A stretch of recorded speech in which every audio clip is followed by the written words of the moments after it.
বন্ধুরা আজকে বেলে মাছের একটা ঝাল মতন করব। তা সেটা দেখো কেমন করে করছি, দেখতে থাকো। প্রথমে গ্যাসটা ধরিয়ে নিলাম।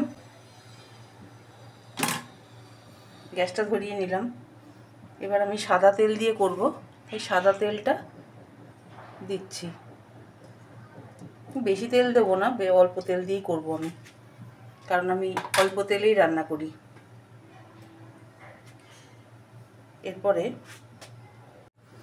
এবার আমি দেব একটু জিরে, এতে জিরে ফোড়নটাই দেব। আমি হাত দিয়ে দিচ্ছি। এই যে একটুখানি জিরে ফোড়ন দেব।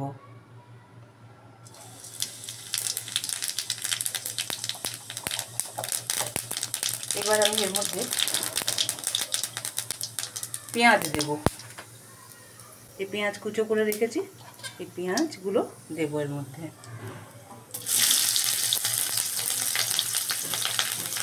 পেঁয়াজ দিয়ে দিলাম। এটাকে জাস্ট একটুখানি ফ্রাই করে নেব। এগুলো লম্বা লম্বা টুকরো করে কেটে রেখে দিয়েছি। এটা একটু ফ্রাই হয়ে গেলেই এরপরে আমি দেবো হচ্ছে এই যে আলু, এই যে টুকরো করে লম্বা লম্বা করে রেখে দিয়েছি, লম্বা লম্বা টুকরো করেছি। এই আলুগুলো দেবো একটু পরে। আমি এটাকে একটুখানি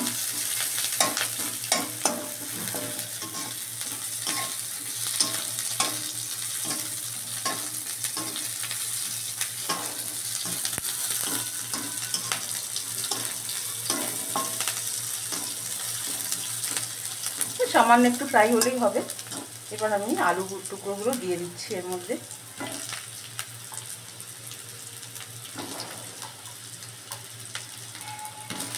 আলুর টুকরোগুলো দিয়ে দিলাম। এবার এটাকে একটুখানি হালকা ভেজে নেব।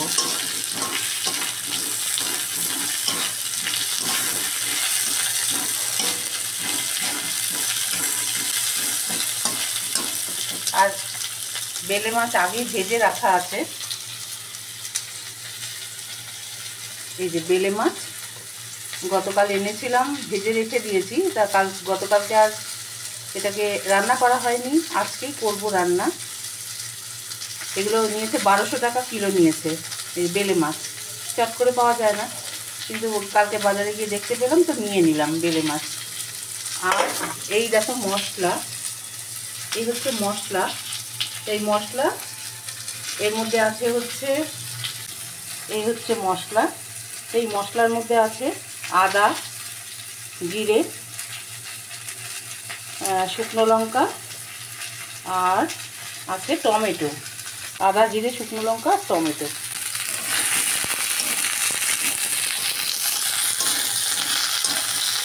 আমি হলুদ আর লবণটা একটু পরে দেবো। আমি এগুলো ভাজা হয়ে যাক, তারপরে হলুদ লবণটা আমি একটু পরে দেবো। অনেকে যদি এতে পেঁয়াজটা দেয় না, কিন্তু আমি দিলাম। আর এতে হলুদ লবণটা পরে দেবো, কারণ এই যে আলু মানে ধরে যায়, তলাটা লেগে যায়, ওই জন্য আমি হলুদ আর লবণটা পরে দেবো। এবার আমি দিয়ে দেবো এই মশলাটা। এই মশলাটাতে জল দিয়ে রেখে দিয়েছি, দেখো মশলাটায় আমি জল দিয়ে রেখে দিয়েছি।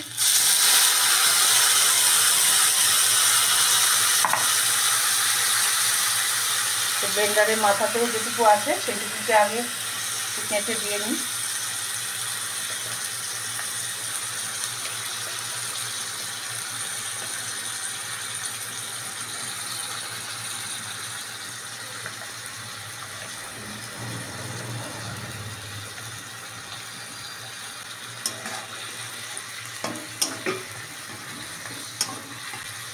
এইবারটাই আমি দেবো এতে হলুদ আর নুন।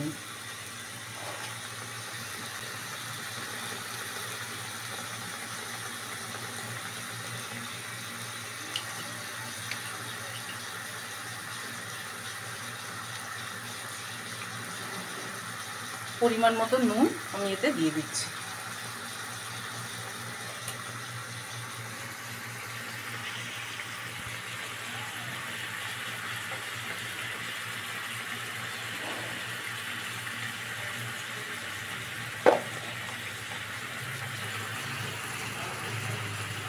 এবারে দেবো পরিমাণ মতন হলুদ।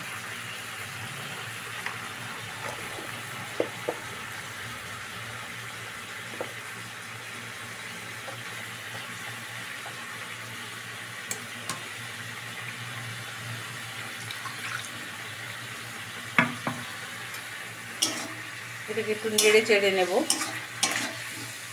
আমি রান্নাটা করলাম সাদা তেলে, সাদা তেলেও করা যায়, সর্ষের তেলেও করা যায়, যে যেটা ভালো লাগে। সাদা তেলেই করলাম।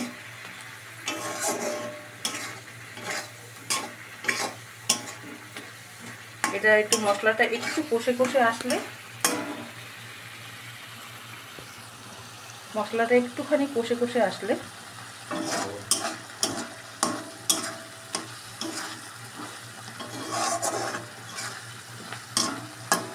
এর মধ্যে আমি দিয়ে দেবো হচ্ছে যে ব্লেন্ডারের মধ্যে যতটুকু, এই যে মিক্সিতে যতটুকু জল ছিল, আমি এই জলটুকুই গুলিয়ে নিয়ে আমি এই জলটুকুই দেবো। সেই জলটা রেখে দিলাম। আগে এটাকে একটুখানি কষে নিই মশলাটা।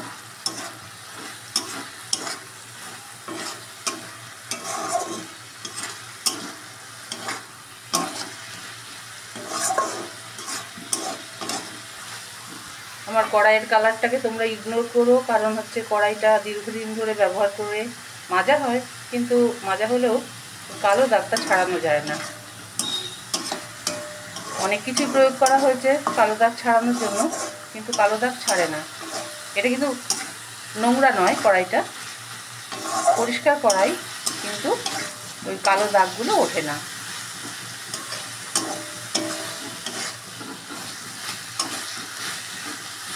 এখন মশলাটা হালকা হালকা ভাজলাম, দেখি আর একটুখানি ভেজে নিয়ে তারপরে এর মধ্যে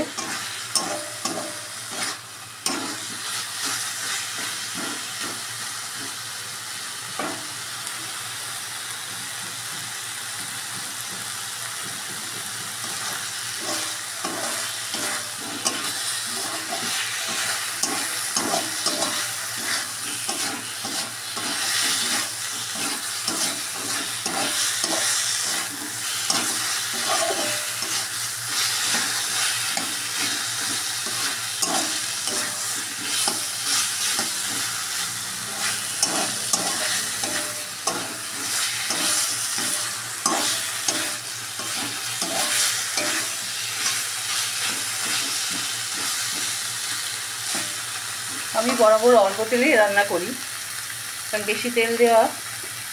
বেশি তেলে রান্না করে খাওয়াটা খুব একটা হেলদি হয় না। হয়তো অনেকে ভাবতে হয়তো কিপটে বা কিছু, যাই হোক, নিজের শরীর নিজের কাছে। আমি তো হোটেল বা রেস্টুরেন্টে খেতে যাচ্ছি না যে বেশি তেল ঝোল দিয়ে খাবো। তা এইটুকু এবার ভাজা হয়ে গেছে। এবার আমি জলটা দিয়ে দিচ্ছি, একটু ভালো করে গুলিয়ে নিচ্ছি।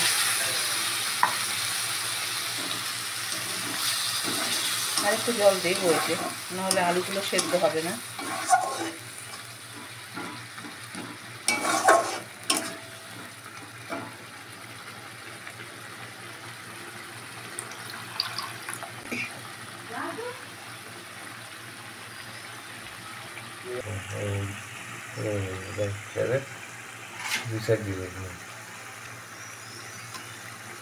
ব্লেন্ডারটা গুলিয়ে আর একটুখানি জল দিয়ে দিচ্ছি। এর মধ্যে যেটুকু লেগে আছে, এই যে মাথার দিকটা, এই অংশটুকুও দিচ্ছি। আর সামান্য একটু জল দেব।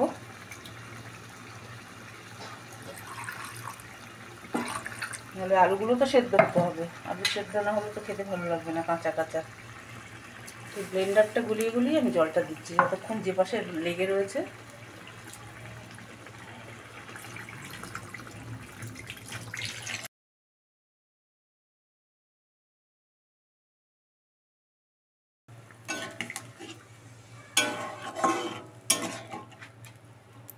জল দিয়ে দিলাম, এই এতটুকু মতনই জল দিলাম, আর দেবো না জল। এবার ঝোলটা, এবার আমি মাছগুলোকে এর মধ্যে দিয়ে দিচ্ছি। এই কটা মাছের যে কত দাম, বাপরে বাপ!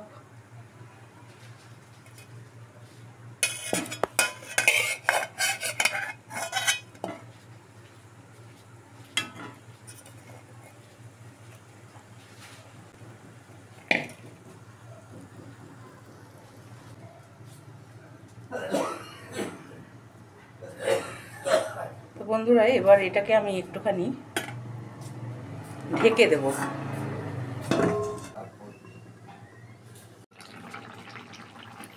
তো বন্ধুরা এই যে রান্নাটা এখন এই অবস্থায় রয়েছে। আশা করছি আলুগুলো সেদ্ধ হয়ে গেছে, মাছগুলোও মিশে গেছে সব কিছুর সঙ্গে। অল্প একটু ঝোল রাখতে হবে, এইটুকু ঝোল লাগবে, কারণ একটুখানি গ্রেভি সবাই চায় মাছের সাথে। তার রঙটা কেমন আসলো বলো? এতে আর কিছু দেব না, গরম মশলা করা হয়নি, বাড়িতেই গরম মশলা করে নিই, তো সেই গরম মশলা নেই, সেই জন্য মাছটা এইভাবেই করলাম। এই যা মশলা যতটুকু দিয়েছি অতটুকুই, গরম মশলা আর দিলাম না, এতেই যা হবে হবে। তা এই হলো ফাইনাল লুক। তো তোমাদের কেমন লাগলো জানিও, আমার এই রান্নাটা কেমন লাগলো। আর এই মাছগুলো হচ্ছে বেলে মাছ, কেমন লাগলো জানিও। তো আজকের মতো এখানেই রাখছি। এরপরে আবার অন্য কোনো দিন যদি অন্য কোনো রান্না নিয়ে আসি, তখন আবার দেখবে অন্য কোনো রান্নার রেসিপি। তা আমি এই চ্যানেলে তোমাদের নানা রকম রান্নার রেসিপি করে দেখাতে চাই। তোমরা যদি দেখো তাহলে ভালো লাগবে, আর যদি ভালো লেগে থাকে একটুখানি লাইক করে দিও, লাইক, কমেন্ট, শেয়ার আর সাবস্ক্রাইব করে দিও চ্যানেলটাকে। তো আজকের মতো বাই, টাটা। দেখো খাওয়ার পাতে কত সুন্দর লাগছে দেখতে, দেখেছো?